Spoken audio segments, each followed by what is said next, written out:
Many HBCUs are expecting increased enrollment after the U.S. Supreme Court decision to effectively end affirmative action.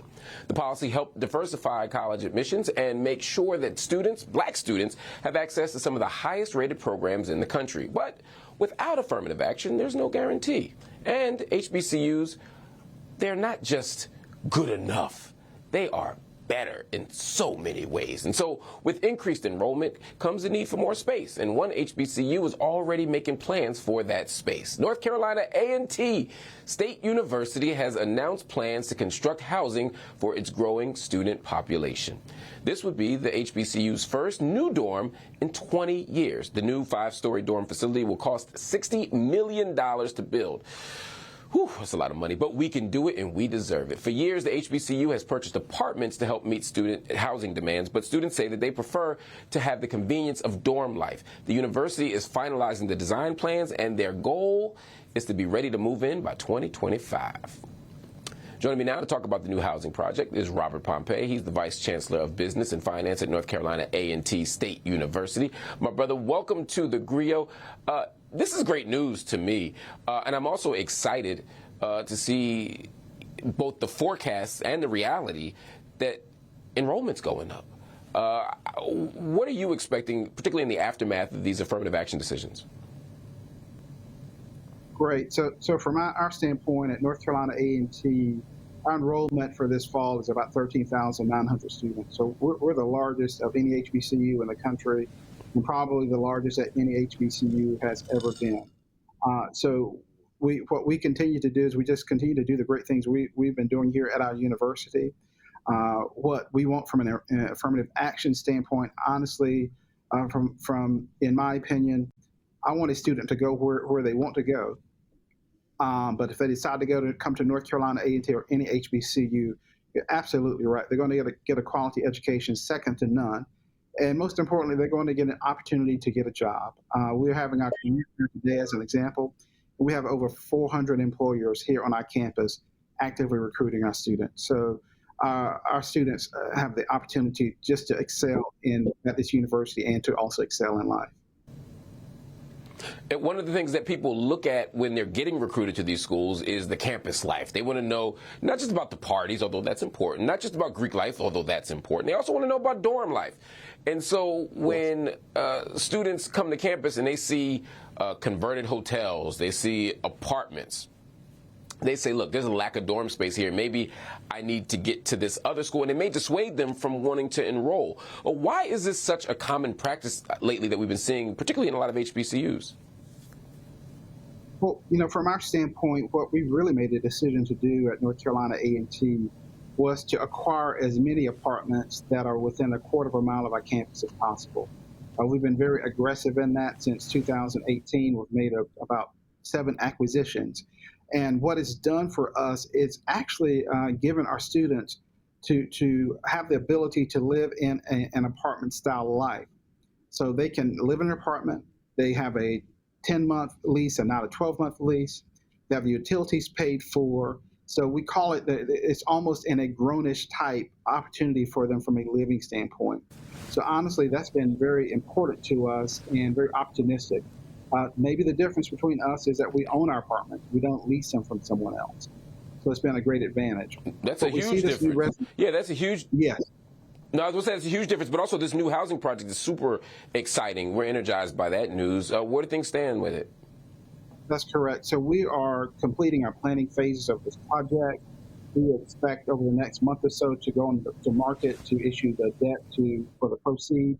Anticipate going into ground early 2024 with the completion by the fall of 2025. Again, 400 plus beds of suite style living, primarily for our new freshmen.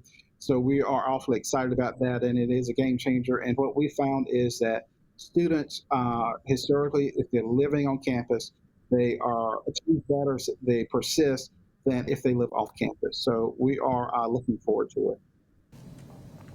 Now, this is going to be the first new housing complex in more than a decade. What took so long to make this happen? Right. So I think what we decided to do, we had this opportunity about 4 or 5 years ago. And what we decided to do is let's go out and let's buy as many apartment complexes as we can. That was a very strategic decision. from a couple of standpoints. One, it was a quick purchase.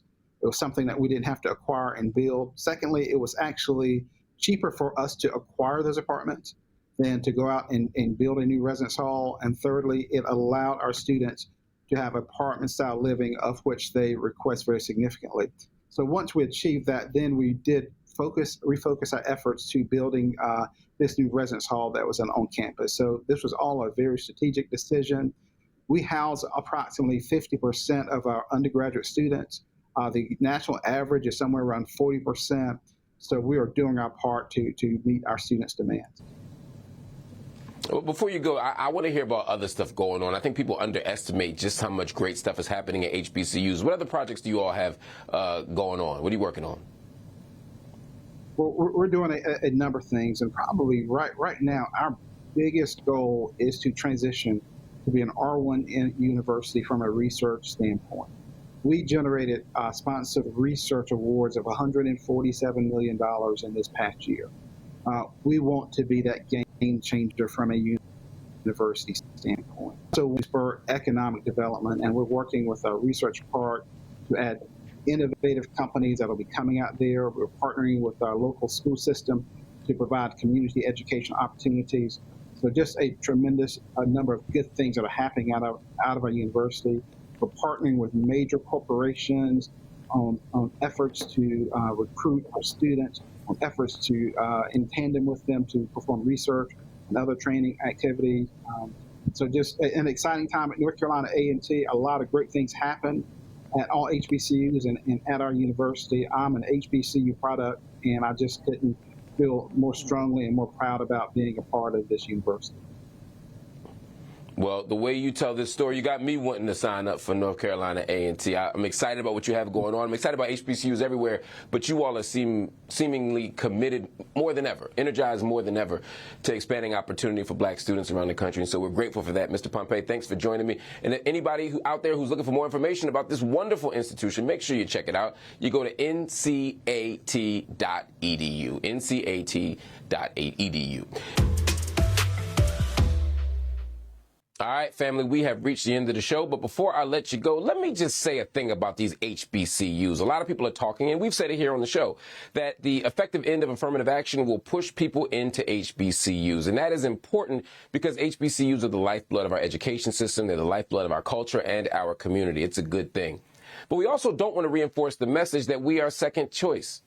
HBCUs are good in their own right, and not just the fancy ones, not just the Howards and the Hamptons and the Morehouses and the Spelmans, not just the bougie ones. There's over 114 HBCUs all around the country that are doing the Lord's work. They're educating us, they're supporting us, they're protecting us, they're training us, they're investing in us, and we have to invest in them. So even if there's an affirmative action reversal, even if you get the scholarship to Fancy Pants USA University somewhere, you should still be considering an HBCU. You should still be investing in an HBCU. If you're an educator, you should be trying to teach at an HBCU if you can. You should be trying to support and finance HBCUs by donating, even if you're not an alum, but especially if you're an alum. HBCUs will live as long as we let them live, and we must let them live.